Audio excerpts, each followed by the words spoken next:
desert or Palm Springs or where are Palm you? Springs, Palm Springs, about a Cool, mile cool. and about a mile or so from where Josh bought his investment property down here. Got it. So He's down there too, right? he's been, yeah, I mean, they couldn't rent the house out, so they decided to come down and live here. But they have renters coming on June 20th, so it's all over on June 18th for them. Back to June 18th. reality. Back to life. Back to Back reality. to reality. We could All start a right. band, Eddie.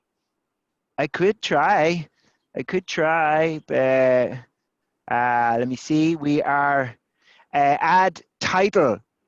What is our title? Mortgage-free millennial. I'm not a millennial. I wish. My millennial friends remind me I'm not by about 2 years. We think Close that enough. you're a millennial, Close so that's all that matters. It's close enough, and it has a nice rhyme to it. Well, you're the marketing genius, so I'll give it to you. All right. So I hope I spelled it right. Millennial. Oh, there's two N's. Oh yeah.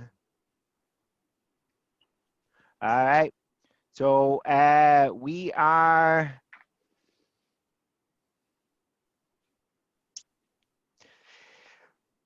Could you roll it there, Roisin? What? And we are live. Cool. Yeah. So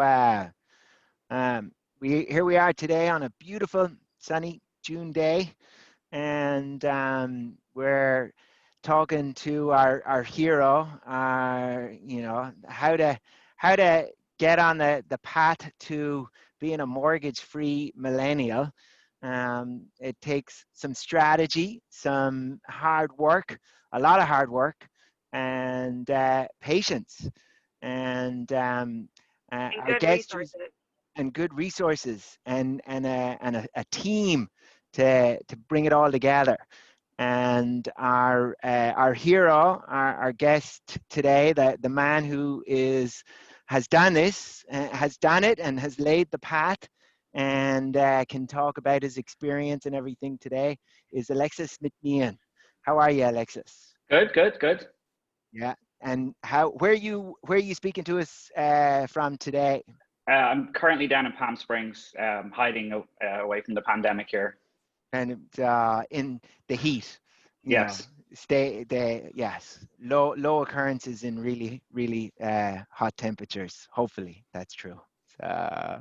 And we're going to talk a little bit about your whole process, on kind of how you have kind of gotten yourself from the point of initially the first deal we ever did. There was lots of cajoling and trying to scrape down payment together, and all sorts of stuff, and where we are today. So we'll kind of walk through. We met back in November, I think it was, of 2013, thereabouts, and you came into an open house that I was doing, and we got to talking about kind of what you were thinking about and what you were looking to do. And then I think pretty much later that month, or with it fairly soon after that, then you purchased a new construction 1-bedroom condo. Right? Correct. And so can you talk a little bit about that kind of start process there? Because it was, we were putting it together. You were scraping together 10% down to be able to make that happen. So. Yeah, exactly. I lived in the US for about probably 10 years. I'm also originally from Ireland, and I had lived in so many old and decrepit buildings and apartments, and I just didn't want to live in another old place again. And I was horrified of the prospect of paying over $1 million for a third of a wooden building. Anyway, so I told you I really wanted new construction, but I didn't want to move all the way downtown, and that was when I spotted a couple of developments in sort of Hayes Valley, Duboce Triangle sort of area. One of them was A. Buchanan, and I loved the design. I loved the whole idea of it and everything. And when I figured out that I could just about afford a one bed in there, I got pretty excited that, you know, I'd be able to finally live in a modern condo in the US for the first time. So that was my kind of thought processes. And then we had a whole process. We had fun. We had to work with the lender from the developer on that, because only a couple of lenders were approved, but Yeah. one of them did have a product that would work for us. Yeah. And you were moving, it was a 10% down kind of scenario, Yeah, right? Initially, Yeah. And then there was also a waiting period, which was kind of something that gave us a bit of time too, which was kind of a good little snippet of a breather in the process. Yeah. It took, I think I went into contract in maybe October, maybe November of 2013, and I didn't move in until the spring of 2014. So April, I think, in around when April. I moved in. Yeah, in around April. And then that was all had to do with when the place would be ready. It was kind of like but exactly. it did give us time to kind of get the quirks in the financing kind of sorted out and stuff. So, for sure, yeah. I was one of the first people to move into the building, which was a lot of fun because in the early days, all the apartments were open. So we would go and explore the other units, the ones I couldn't afford. And some of them were pretty spectacular. So it was a good and bad experience. But yeah, there was about sort of 5 or 10 groups moved in on the first sort of weekend, which I was one of, thankfully. Yeah, so it was a lot of fun. And then the roof deck on that building was awesome. Yeah. So, and then from there, you lived in it for what, about a year, or it was closer to 18 months. 18 months, yeah. And I really liked it. But when I figured out what it would rent for, I decided that, you know, I could try and rent it out and then, you know, trade up to a single family home, which is, you know, what I initially had wanted. But I obviously couldn't afford strategy. It. Exactly. Yeah. So eventually then I rented it out. And I had to move out to rent it out to turn it into a sort of a viable business. And then I could sort of, as we say in Ireland, go again with the mortgage lenders. Yeah. Well, the big thing that a lot of people don't understand about this is the getting it rented and getting those rental checks coming in meant that, as in the eyes of the lender, the debt that you had on that property went away, because there was a tenant there which was paying the mortgage and covering the expenses, and therefore you were able to now be in a position where you could be considered kind of mortgage free, so to speak. Exactly. Yeah, exactly. Can you, just in terms of like what the rent that you got looked like compared to your monthly payment, like, can you just talk about, like, you just were really confident that it would cover that, or were you just kind of breaking even? Like, how did you? So what I actually did is I craftily refinanced it onto an interest only loan, because I knew I wasn't going to leave it rented out long term, but because I was worried about the capital gains impacts if I sold it like 10 years from now. So I refinanced it to an interest only loan.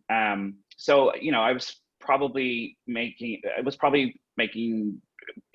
definitely covering itself, and maybe there was $1,000 or so left over, I think. Right. So pretty decent. Pretty decent. So, and in that period of time, where did you go then? Because now you've rented out your home. So, and this is, we're getting into, I think this was, my notes have, we rented it in 2015. And yes, correct. Yeah. And that was that same tenant, right? We only rented it the one time. Yeah, exactly. Yeah. And then I temporarily relocated to just your standard, you know, San Francisco rental building, one bed, while I kind of began the search for my single family home, which we began, I think, in the summer of 2016. Summer of 2016. Yeah. And then we used, we used a lot of very specific strategies that we have for finding value on some of these things that went into play. But there's a way to find really good deals on single families in San Francisco if you kind of understand, and you very much understood, and we managed to locate one of those, and then we did that purchase in the summer of 2016. Correct, in June. Yeah, right about 4 years ago. Yeah. And then that needed some work. That was not as nice as the brand new cookie cutter condo. Yeah, which is fair. And you know, I lived the condo dream for 18 months, and then I realized, you know, that there's a very finite number of single family lots in San Francisco, and a lot more people want them than there are available. So I figured it was probably going to be an asset that would appreciate a lot faster than a condo might. That was my theory at the time. And it's a good theory because as San Francisco grows, the only inventory we're adding is condo inventory. So single Yeah. families are a shrinking portion of the inventory pool in San Francisco. And then what about down payment? How did you kind of scrape together the down payment and that kind of stuff on So for the single family? Yeah, mostly through work. So I started. I had been pretty successful with being an early employee at a startup. So I was able to, I mean, just about scrape the down payment together. It was definitely pretty much everything that I had, but I wasn't too worried about it because I figured I would eventually sell my condo and, you know, not be too stressed out about owing too stressed all out. the money. Exactly. Yeah. So did you get? Was it a 20% down payment at that point? I did have a 20% down payment. I was pretty lucky. I didn't just get it. I had saved it over like 3 or 4 years through work, basically. If that makes sense. Yeah. And that's why we were able to work the rental strategy where we got rid of that debt and you'd managed to save it. Because there is the other way of doing it. We could have chose to sell that condo at that point, but we were able to hold on to it and get it rented. Exactly, yeah. And I would have sold it if I had to, but luckily I was in a position not to have to. But it still would have been a good plan to even sell the condo if I had needed the money to go into the single family market. I believe. Yeah, and that's kind of one of the things we always, you know, want people with these 1-bedroom condos to hold on to them before just kind of selling them first. So then so you got the house and then you got in. When did you move in? When did you move into the house? I moved into the house. I had a little bit of work done and some painting. So I moved into the house in September of 2016. Yeah, 2016. So, and then we were there. Everything was going along hunky dory. And in 2018, which is about 3 years after you rented out the condo, the tenant decided to move out. Exactly. So we were at a point where we had to make a call on whether to re-rent it or sell it. Yeah, exactly. And I was just within the window of not having to pay cap gains on it.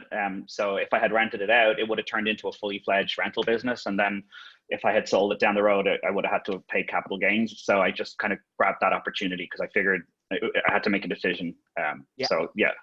And that's the capital gains where you, as your principal residence, if you have lived in it for 2 out of the last 5 years, and they don't have to be sequential, you qualify to have it as your principal residence, and then the profit you make on it is tax-free. Exactly, yeah. Yeah. And you had just been out of it 3 years, so you'd been 2 years out of the 5. Which exactly, yeah. Perfect. So that window was perfect. So then that was, I think I'm looking at my notes, and I think that was in February or in around or the end of beginning of 2018, when we did all that. Yeah. So, and then you know, we made almost like a 17% profit on that scenario. And exactly. and a difficult time too, where the building was in litigation. There was only 1 or 2 lenders who would lend on it, and we were able to. I think, but you put a lot of thinking into which unit when purchasing off the original kind of plans in the building on picking a unit that would have good resale value, I think. Exactly. I picked a unit as high up as I could afford, for example, with the best view that I could afford at the time, because I was thinking about resale and also potential rental. So it had a south-facing view on a sort of an elevation above Market Street. And so you could see all the way down into the Mission and across the whole of San Francisco and out into the bay and everything from the unit. So it was a pretty nice view. Yeah. So it was a great unit. It was a great unit. I seem to It was hot, remember holding it a open little on the hot side. Yeah, it did. I It think did my get open hot houses were on from a the heat wave. southerly exposure for sure. Yeah. Sorry, That Haley, was a go fun ahead. unit to sell. No, I just remember being there in a heat wave trying Yeah. to One of my friends still and I lives was there, like so it's a great holding building. the door open, like swinging it for air. But Yeah. we picked up our buyer at an open house there. Yeah. Remember? So, Yep. yeah. He And walked in and fell in love. they're So. still there and super happy. So Yeah. that was great. So then we got that sold, and that kind of liquidated some kind of funds and stuff for you. And then Yeah. then And then your I had your two bigger choices. strategy came I had into two play. choices. I could either spend the money on a new sports car or, pay it off my mortgage. So I decided I should probably pay it off my mortgage because that's a bit more sensible. So I just basically, took everything from selling the condo, put it back into the single family house. Perfect. The Perfect. mortgage to reduce it down, basically. To bring it down, just getting your debt down, and exactly. and getting that kind of monkey off of your back a little bit. When you did that, were you able to recast the loan That's at that exactly time? what I did. I had never heard of recasting, but it's when I was reaching out to my lender to ask him how could I reduce my payment, as in could I refinance? He's like, you don't need to refinance. You just paid a chunk off your loan. Just recast it. And I was immediately Googling recasting. So what recasting does is it takes the debt that you owe after a lump sum payment and then reapply it to the remaining term of the loan. So it effectively lowers your payment and your interest. And most banks will do it for like a couple $100. And it's extraordinary that a lot of people don't realize that with a mortgage, and it's the same even with a car loan. When you do it, you contract yourself to the payment, not the term. So if you put money into it, you're still going to have that payment, but you've shortened the term. So when you recast it, what they're doing is they're recasting the smaller debt over that term that you have, and that's what reduces the payment. It's a cool little trick for anyone, like especially people in Silicon Valley where they might be coming into sort of equity grants and things like that, and they can like throw a chunk off their loan, and they can either choose to recast it or it's an option or not. But recast will lower the debt, which obviously frees up more money for other things, which is good. Which is awesome. So it's then, good question to ask up front though, because some banks you can't do it, so it's just good when you're shopping for mortgages to understand. Yeah, exactly. Not everywhere it does it. You have to double check. Exactly. Yeah. So so now your wheels are really turning, right? So we're coming into the winter of 2018, and you're kind of 4 years since kind of getting into the is it or 14 15 16 17 5 years into almost into the I process. procrastinated for a long time about what kind of the house was. It was in okay condition. It wasn't in great condition. It was in okay condition, but it needed a new kitchen and a new bathroom and a number of other infrastructure updates and repairs and things like that. So I was kind of stuck between two options. Option one is eventually I'm going to sell it, so I'll do a renovation on the essentials and bring the house up to kind of speed, or do a full gut job reno and do the whole downstairs, because thing.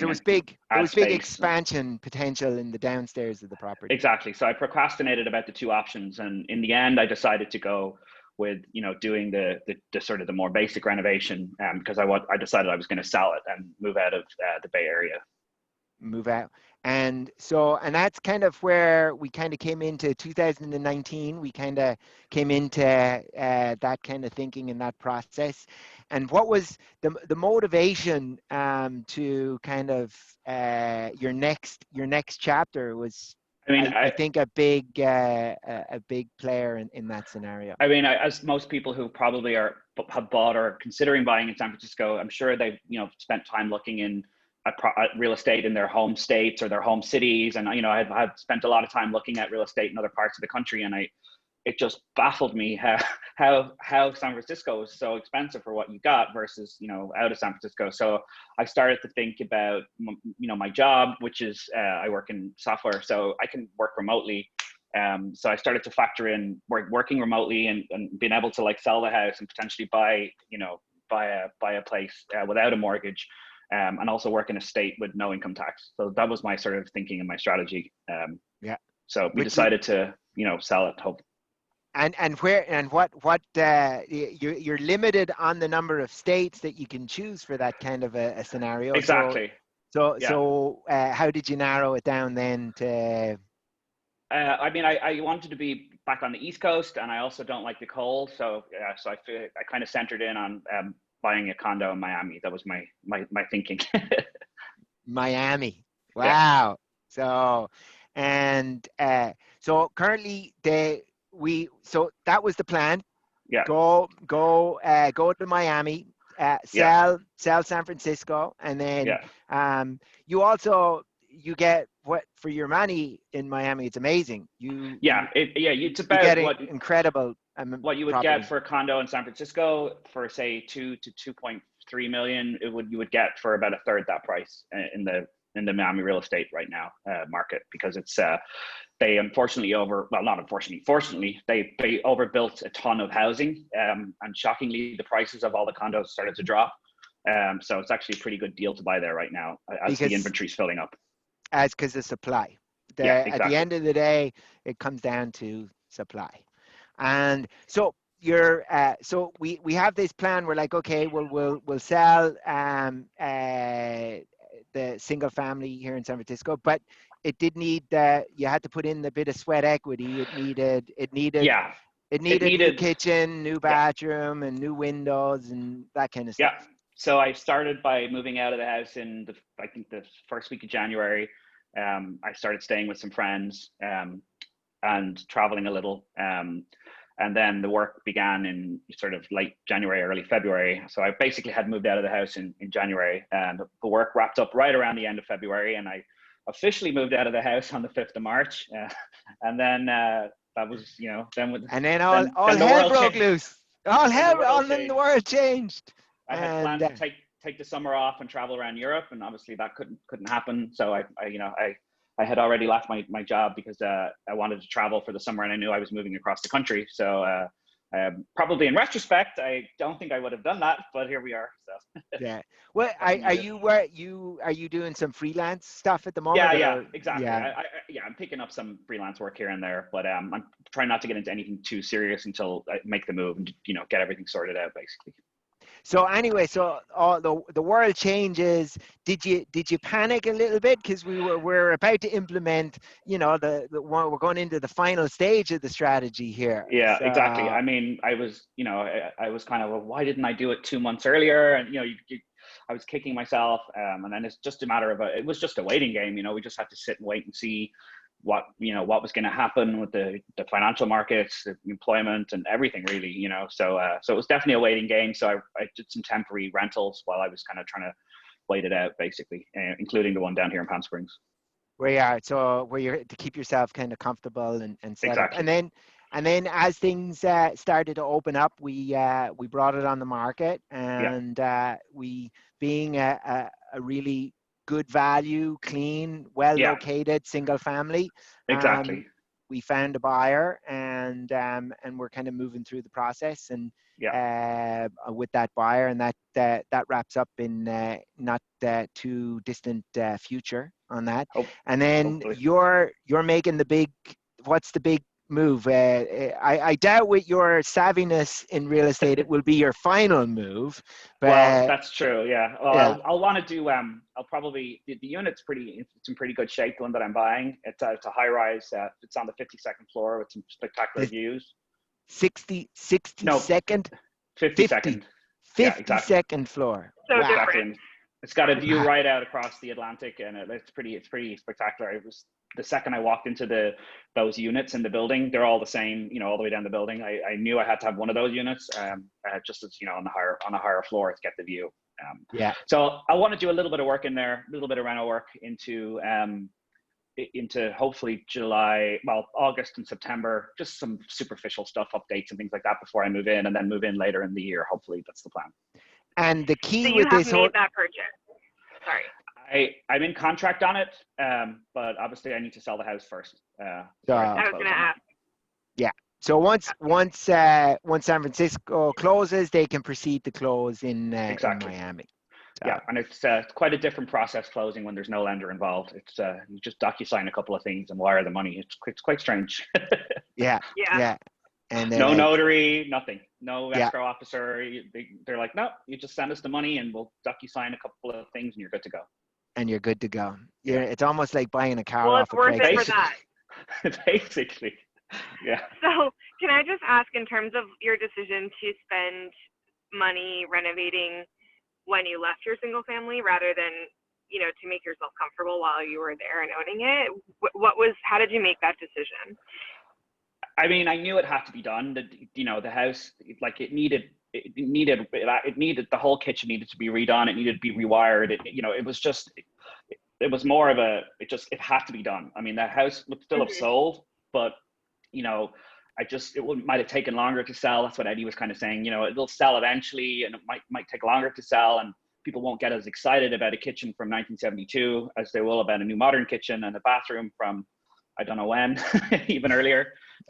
So 1942.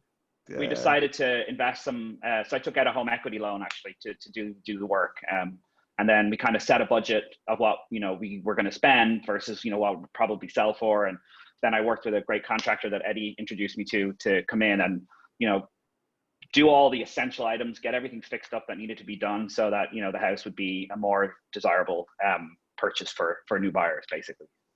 But in reality, you could have done that earlier on if you wanted to, if you wanted to live in it. Yeah, I mean, if I could go back in time now, I would do that same renovation and then live there for the time that I had it, because I actually lived in a house with a pretty shitty kitchen and bathroom for 4 years. That's and all my what I was friends getting were at, like, Alexis. when are you going to renovate this house? And I'm like, well, I don't know if I'm going to fully renovate or small renovate. So, yeah, it would have made more sense to have just done it in the first place, but I didn't want to spend the money and then later on redo the entire house. So you kind of have to make a call on what you want to do. But in the end, I realized I was living there by myself, so I didn't really need a 2,000 square foot house. And everyone was telling me I should have converted the downstairs into a separate living unit. I don't know. I just couldn't get my head around living above some weirdo stranger renter. I couldn't do it. So in the end, I just went for the small renovation. Yeah. Got it.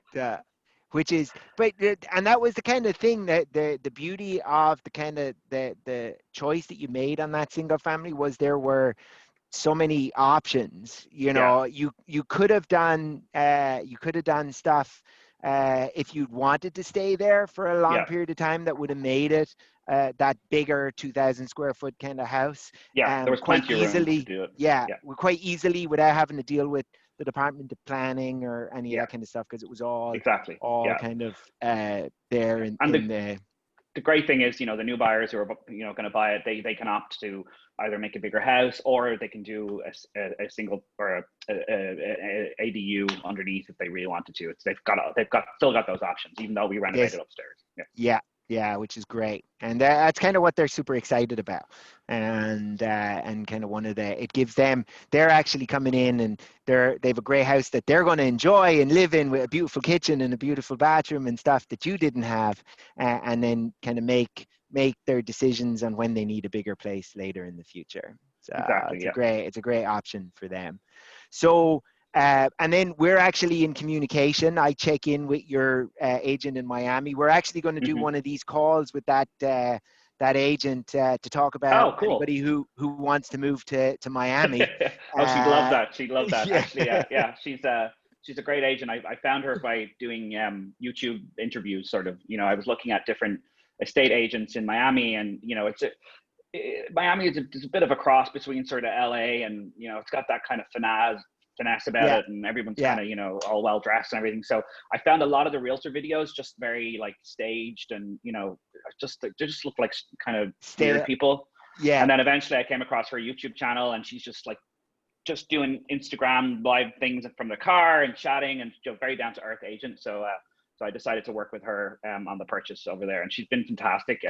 I've actually, obviously, the sort of the buyer seller and agent relationship should have been a lot shorter, but of course, everything's been on pause for many months. So this whole thing has gone on a lot longer than was ever originally planned.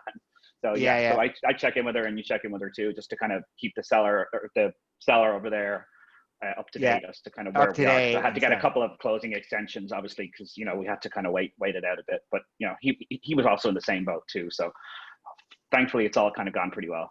Well, there's not too many of these pandemics that have come out in place. So everybody's having to just figure out kind of how to make it work for themselves. And we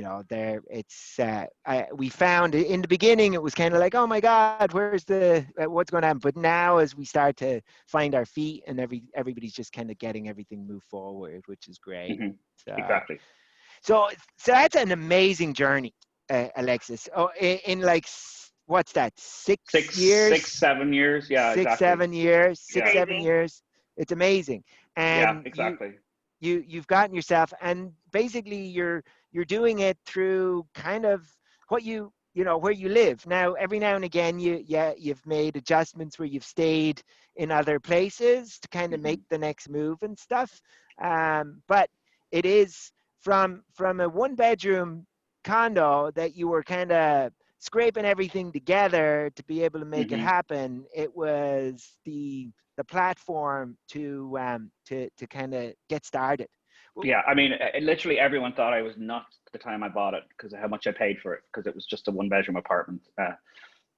Everyone thought I was making a mistake. Bananas. And it was the top of the market, and all the usual sort of negativity that you get when you're trying to take on a big purchase like that.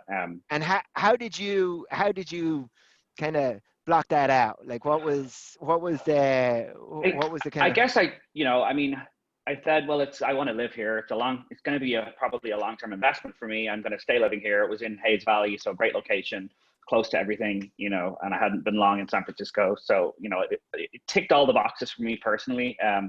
So I just figured, worst case scenario, if it is the top of the market, then I'll live here for 10 years and not worry too much about it. That was kind of how it started. The back of my mind. So ultimately, you rather than go, I think, and that's what happens in that when there's fear and people are bringing that fear to you, it's very short term, right? It's very so you broke over that wall by actually just thinking long term, saying, exactly, this could work for a long period of time and an investment, and you kind of broke over that kind of fear barrier. Because we've seen people who they hit that fear barrier with people coming at them with that kind of stuff, and they crack, and they can't move past it. Yeah, exactly. And I mean, I always advise people when they're asking me about it. I'm like, well, look, the sooner you start paying off any kind of a home loan, the better, because you're going to be potentially paying it for a really long time. So if you start paying it off when you're 23, you're going to get there a lot quicker than when you start, when you only buy a place when you're into your mid to late 30s or 40s, then you have it hanging over you for a really long time. So the sooner you just bite the bullet and get it done, the easier it kind of gets, I think. It's the number one way to start building your wealth as millennial or anyone. Yeah. But exactly. Also I think the fear and the chatter that a lot of people hear, I deal with this. We have a lot of first time home buyers that we work with, and a lot of them are single people buying homes for themselves, right? And that's a big thing, and single income is what I mean. Not necessarily single romantically. But she's not making any comment on your romantic life. But the chatter can come from a lack of understanding. Like there's just, everybody thinks they know everything because they read like headlines or whatever about something and the market and blah, blah, blah. But like the reality is, if you look long term, you talk to people who purchased property 1, 2, or 3 times. Now they're in it like you are.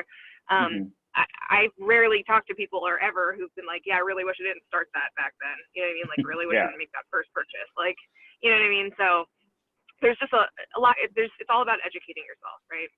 Yeah. What were your resources in terms of except for Eddie, in terms of learning about this process and like what you wanted to do? Is that for me? Yeah, I Yeah. think she's asking kind of what ways did you, other than kind of, chatting with us and strategizing with us, I what mean, other resources did you lean on? I would, so, I had just moved from Ireland at the end of 2008. Luckily, I was in college during the big housing boom there, so I couldn't afford to buy a house because I was studying. But eventually, when I came out of college in '06, things were still going up, but of course, I didn't have enough money saved for a down payment. And eventually, obviously, the '08 crash came, and I was very conscious of that whole situation and having friends that were negative equity and all that kind of stuff. So I heavily researched a lot of topics around sort of the price of houses, how to figure out if it's a good price for like rental yields, the rental market, trying to understand the condo market versus the single family market. And I did a lot of reading on earthquakes too, because that kind of freaked me out a bit coming from Ireland. That I could be on holiday and I could come back and the house is gone. So I learned about the different parts of San Francisco that are a little bit more prone to potential Well, and that reminds earthquakes me, and things like that. So all that kind of stuff basically. and that reminds me, one of the reasons that the 8 Buchanan Linea was so attractive, Yeah, and I it wanted was to. a I wanted concrete to core steal. building, a I wanted to steel and steal concrete concrete core buildings building. because I had Yeah, lived in so many wooden buildings. Again, not a thing we yeah. really have in Ireland, where you can like hear your neighbors 3 floors up. To me, I could not get my head around spending $1 million on a condo, even though I would have been able to afford a nicer condo, or a condo in a nicer location. I was like, I don't want people walking. I don't mind people walking above me. I just don't want to hear them, right? And in wooden buildings, that's not really an option because Yeah. they're wooden buildings unless they're properly insulated and all, which a lot of those older buildings in SF aren't. So that's why I wanted the modern steel concrete building. And it was a very, very quiet unit. I mean, I had friends over late many times, and no one could really hear anything. So it was very well insulated for sound. Yeah, that's a great thing about those concrete buildings. And, we do have people who come with us in that particular concern. And the thing is your choice is a bit more limited on Yeah. what you can choose. So you have to decide what's important priority wise. As Exactly. far Yeah. as, You can make a list with a modern new condo as a first time buyer, and you might get 80% of the items on the list, but you're not going to get them all unless you have that much bigger down payment, and you want to go into a higher floor and a bigger unit. yeah, So you definitely have to compromise. What would you say to somebody who's like, well, that was you were amazing, that was a few years ago, you figured it out, you did it, today's today, I can't do that, I don't think it's the same, I don't think that's possible. I mean, What would you say to somebody who comes forward with that kind of a thought process? I mean, yeah, I mean, I definitely was a little bit lucky with the SF market, and I did take risks, but I also I was kind of lucky. When I bought the house, it was more of a calculated risk because I knew it needed repairs and work, and I knew that would bring up the value. I also knew it was one of the coveted like physical single family lots, which also would add to the value of it over time. So I guess it just depends. With a condo, you'd have to compromise a little, but over time, I think. Well, all your real friends estate thought you were crazy. They thought you were crazy.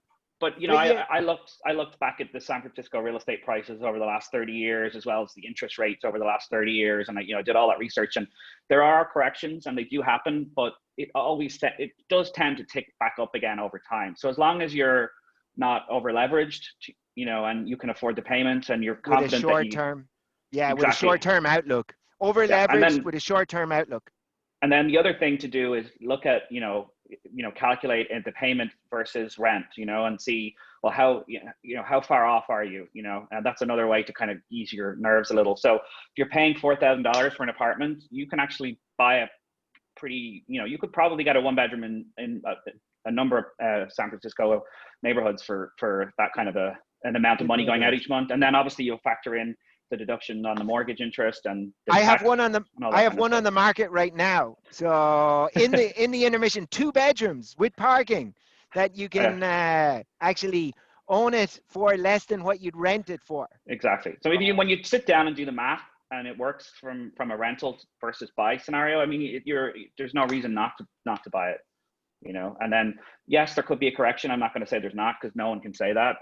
But you know, eventually it'll come back, and then, you know, it'll start to go up again. I mean, the one thing that San Francisco sort of offers is there's always a new, I call them a new fresh crop of people coming into the city with, you know, new ambitions and new dreams, and they stay there for like, you know, 5, 6, 7, 8, 9, 10 years, and then, you know, eventually they'll want to move on to a different place or a different city. But they never stop coming. They're always coming. More people will come the whole time because of the, you know, because it's a pretty cool city. It's got its issues, but it's also a pretty cool city. So it constantly bringing people through. So I see it being a relatively stable investment over a period. So that's kind of what I would say, if that makes sense. Well, and that's something we've kind of borne out. Like we've seen over the last, since the financial crisis, we've seen a ton of foreign investment come into San Francisco, and all because of what they call the preservation of capital. Unlike stocks and the stock market, real estate never goes to zero. You can have a stock that can collapse and your investment just disappears, right? But that won't happen with real estate. And then when you look at data like you did over the long term, you see that how stable, how well protected your capital is in these kind of dips and valleys. So I mean, it's also, you know, it's the interest expensive, rate so but it's low, safe. it's a no-brainer right now too. I mean, I think my parents' first mortgage was 14.5% back in 1980 something or other, you know, which blew my mind. I mean, it's like, who would borrow money at 14%? It'd be crazy. But, you know, and they were even higher in the US back in the day. So, you know, with interest rates as low as they are, it makes sense. And if you lock it in on a 30-year fixed, you pay a little bit more, but that's it. You know, your payment is not going up. Your taxes are capped because of California proposition. So you have a fixed cost. And then if you stick it out for the long term, 10, 15 years later, you know, you'll either have equity or you'll have a really low payment in it when everything else has kind of gone up around you. If that makes sense. Exactly. And you've been paying down that, well, you've been forced to save. Yeah, exactly. It's forced saving. That's what paying a home loan is. It really is forced saving. It's forcing you to save. And then when you look at when you analyze it and you look at the interest payments, and you get more annoyed about it. And then but me personally, it pushes me to want to pay it huge chunks. Anytime I got any spare money, even $500, $1,000, I constantly, you know, pay a bit more. I think that getting into the trap of just going, well, that's my payment, I'm not going to pay anymore, is, you know, some people get into that kind of pattern. But I think if you don't get into that pattern at the beginning and start to really think about it as a problem rather than a payment, you get a bit more motivated to just kind of throw chunks off it. And then when you start to calculate how, if you pay even $1,000 off your loan, or $5,000, what that saves you in interest, you know, you start to get a bit more excited about it. So I tend to be a bit more numbers focused around it, if that makes sense. And that actually reminds me, you know, Haley, we should probably do one of these calls on the different strategies we counsel people on how to get that mortgage monkey off your back. So, because there are many neat little tricks that you can do to do that. And just there was something I wanted to share, because it fits what you were talking about, your parents there, when, you know, borrowing money at 14.5%. I am selling it's units. It's an investment property that a couple bought in the late 70s. And when they were buying that, it was 18.5% that they were paying, and they needed a second loan, and they were offered it at 20% for the second, but they figured out a way to do it another way. So, you know. Meanwhile, somebody just texted me that they're doing a 5% down situation for first and second. And they're like, the first one is at 386 and the other one's at 375. Like, what should we do it? I'm like, think about this. Yes. You know, like, we're talking about. Absolutely. I mean, with my first 10% down loan, I had to pay 5.10%, and that was only that wasn't, was it fixed? Like, actually, I think it was fixed. But yeah, it was pretty high. I think it was 5. It was fixed. I think you were fixed on 5, or maybe it was, and then but the other one was higher. The second was higher, right? No. Oh yeah, The second was 8.5, I think, right? Oh, no. I never, that No. was the highest one I ever had. And eventually when I was able to attack the loan a little and get it down to below 80%, I refinanced it. And that's when I got a much better deal and got rid of PMI, which was introduced to me on my very first purchase, which seems to make no sense that they would charge someone who might be financially strapped more money because they might be financially strapped. It seems to not. I think it should exacerbate the problem, not fix it. But anyway, that was my lesson in capitalism. But you did it, right? You paid exactly. you paid and a lot of people they won't do PMI, right? And most of they're like, no, I don't want to do that, and it stops them from making a purchase. And that was your first purchase in the start of this whole process. I had to. I mean, I didn't. You have to start no somewhere, option, right? Yeah, you have to start somewhere. And I literally sunk every dollar that I had in my savings into that first place. I had basically really not a whole lot left, so I was kind of. But the first year was definitely rough. We went for a pint afterwards, and I think you spent the last year money on that pint. Exactly. The first year was definitely rough, but I think if you're not feeling pain in your first few years of buying a home, then you're either lucky you're living in a low cost part of the country maybe, or you bought a small place, or you're just doing better financially than in our area.